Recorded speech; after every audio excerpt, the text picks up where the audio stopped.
चलिए दोस्तों, आज की इस वीडियो में हम लोग क्लास 12 के हिंदी के काव्य खंड के चौथा चैप्टर जिसका नाम है छप्पय, उससे संबंधित ऑब्जेक्टिव क्वेश्चन को देखने वाले हैं। छप्पय के लेखक नाभादास है। अभी इस चैप्टर पर 2 वीडियो पहले ही बन चुका है, एक तो इसका कविता सारांश पर, दूसरा प्रश्न उत्तर पर। ये तीसरा इस चैप्टर से संबंधित ऑब्जेक्टिव है। तो ऑब्जेक्टिव क्वेश्चन हम लोग देखते हैं। देखिए, पहला क्वेश्चन है, इनमें नाभादास की कौन सी रचना है। देख सकते हैं, इनमें नाभादास की कौन सी रचना है। ऑप्शन ए है कर्बक, ऑप्शन बी कवित, ऑप्शन सी छप्पय और ऑप्शन डी अधिनायक है। तो नाभादास की कौन सी रचना है, इसमें छप्पय जो है ना नाभादास के लिखी हुई है, देख सकते हैं चैप्टर्स का ही नाम है।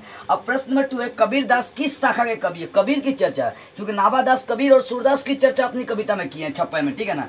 तो कबीर दास किस शाखा के कवि है। ऑप्शन ए सगुण शाखा, ऑप्शन बी सर्वगुण शाखा, ऑप्शन सी निर्गुण शाखा और जो ऑप्शन डी है वो आपका नॉन डी है। नॉन का मतलब नहीं।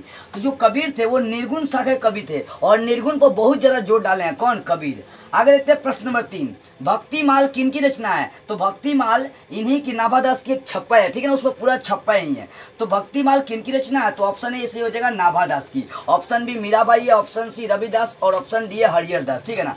तो भक्तिमाल किनकी रचना है, नाभादास की। अब प्रश्न नंबर 4 देखिए, कवि नाभादास जी के किसके समाकलन थे। ये क्वेश्चन है, कवि जो नाभादास जी है वो किसके समाकलन थे। Option A Pant, option B Prasad, option C Tulsidas और ऑप्शन डी निराला है। तो जो नाभादास थे वो तुलसीदास के समाकलन थे, यानी ऑप्शन सी सही हो जाएगा। अब 5 नंबर देखिए, नाभादास जी किस समाज के विद्वान थे। दलित वर्ग, वैश्य वर्ग, आदिवासी, संथाल वर्ग। तो जो नाभादास जी थे वो दलित वर्ग के मतलब दलित समाज के विद्वान थे।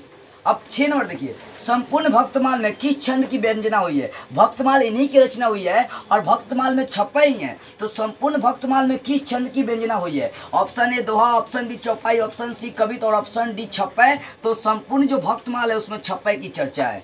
आगे देखिए 7 नंबर, छप्पय कितनी पंक्तियों का छंद होता है। छप्पय का मतलब 6 पंक्तियों वाला। ऑप्शन आपका सही हो जाएगा सी में 6 दिया है। अब 8वां देखिए, कबीर इनमें से कबीर किसमें भेद नहीं करते। ऑप्शन ए गोरे काले में, ऑप्शन बी हिंदू मुसलमान में, ऑप्शन सी अच्छे बुरे में और ऑप्शन डी अमीर गरीब में, ठीक है ना। तो कबीर जो है ना हिंदू मुसलमान में तनिक भी भेद नहीं करते हैं। अब कविता सारांश पढ़े होंगे तो समझ में आ रही होगी सारी बातें। 9 नंबर, नाभादास ने जाति पाति एवं वर्णाश्रम का खंडन किस कवि के छप्पय में किया है। तो कौन से कवि का छप्पय है जिसमें जाति पाति और जो ये पखंडी वाली चीजें वो सबको खत्म किए हैं। मतलब नाभादास ने जाति पाति एवं वर्णाश्रम का खंडन किस कवि के छप्पय में किया है। Option A Surdas, option B Bihari, option C Kabir और ऑप्शन डी इनमें से कोई नहीं। तो कबीर के दोहे में वो जाति पाति और वर्णाश्रम का खंडन किए हैं।